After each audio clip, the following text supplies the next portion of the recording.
Hi, I'm Greg Johnson, and this is another edition of Resources for Life TV from resourcesforlife.com. One of the most popular video series or types of videos that I've posted to YouTube have been these automotive reviews. So I've reviewed a number of different vehicles, and for whatever reason, people really seem to like those. I guess because they're just kind of a real-world look at vehicles. So what I want to show you now is we're going to be reviewing, at least for the next 3 years and maybe longer, the Honda CR-V. And there are a number of features actually that this car helps to create kind of a baseline of what you'd want to look for in any vehicle.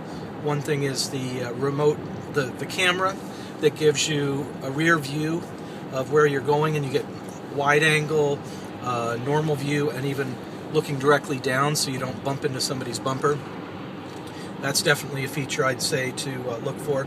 The other thing is there's a lot of headroom in here, and we're sitting up pretty high. It's kind of like having a truck.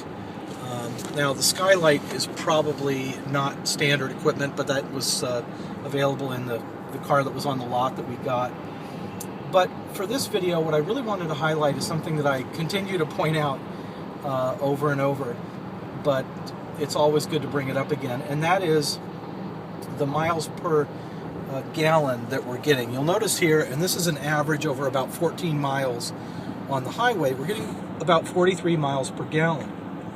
And this is in terrain up and down in Iowa, so it's not too severe. Mostly flat, but there's some hills and valleys.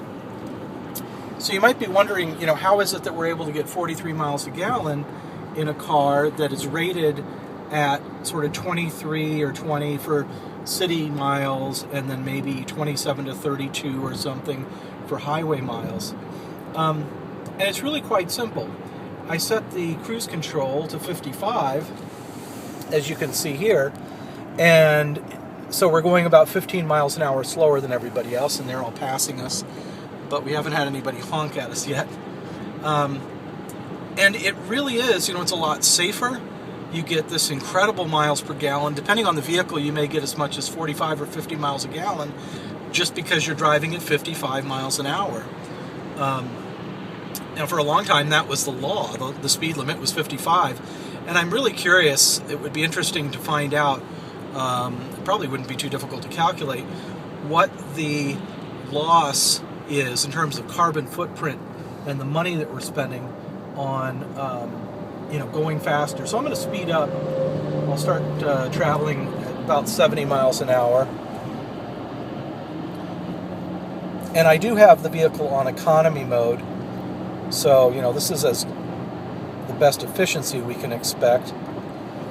And you can see in the real-time analysis here, and I'm trying to slow down because there's a truck ahead of us, but in the real-time analysis, once I start cruising at 70, I know that that's going to drop down to about 30 miles per gallon, and you'll see that represented by that little bar there. Give you a close-up of that.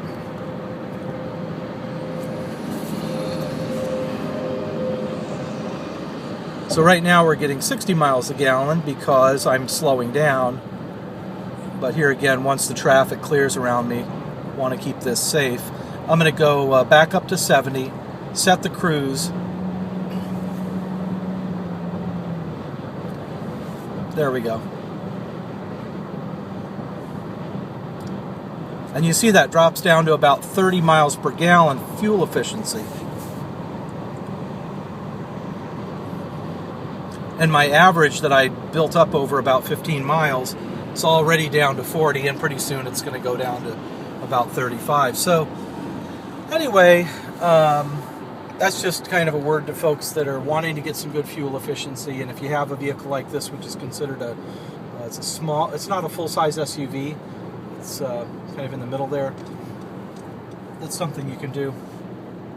The other thing, and I'm not going to fully demonstrate it at the speed we're traveling now, but the driver's side window, when you push the button once, it will go down all the way, and then you lift the button up and it goes up all the way. I know that's a simple feature that most cars actually have. Now here are the police on the right. Go ahead and show how some people are getting pulled over for speeding. I can't imagine that. They were definitely not getting maximum fuel efficiency. It's kind of a speed trap here. It goes from 70 to 65, and so they like to do that. As soon as it turns 65, if you're going anything over, they pull you over, and then it's a $1,000 fine because this is a work zone, quote unquote. It becomes a work zone when you put up a sign that says this is a work zone. So, great way to make a little extra money on the side. What else? Features, of course, all the other stuff here is kind of standard, remote. Hatchback. Oh yeah, it is. You know, it's very roomy in the back.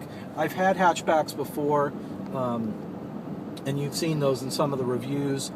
There certainly is the kind of what are some of the Honda Fit and the Toyota Yaris. You know, some of those four-door with a hatchback design are really quite nice. You get a lot of extra room.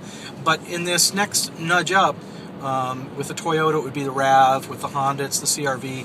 You get a lot of this top to bottom space. So, you know, if you have to haul around something that's large, it's really nice having that extra room.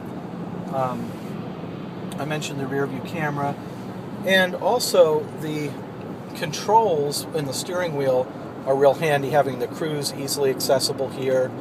You can set that. It defaults to cruise, which is nice. Phone in the car. Yeah, there's a phone synchronization, so you can answer calls, hang up calls, and then do voice dialing. The voice dialing is not through your phone, it's through the car. You program it through the car.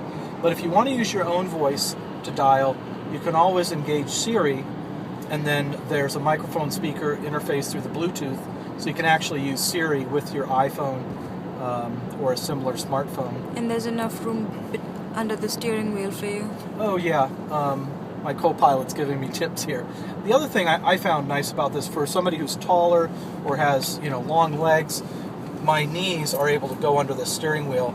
And there are a lot of vehicles where getting in the car, I have to kind of do contortions, you know, just to get under the steering wheel if it's kind of, you know, not much space from head to toe. So I like that, and I guess that's about it for now. As I think of other things, I'll probably do some more reviews, but it's definitely worth, you know, checking out and keeping some of those features in mind. So if you have anything you want me to show you in future videos, as usual, just let me know and I'll try to demonstrate it. So thanks again for watching, and look forward to seeing you again soon. Take care.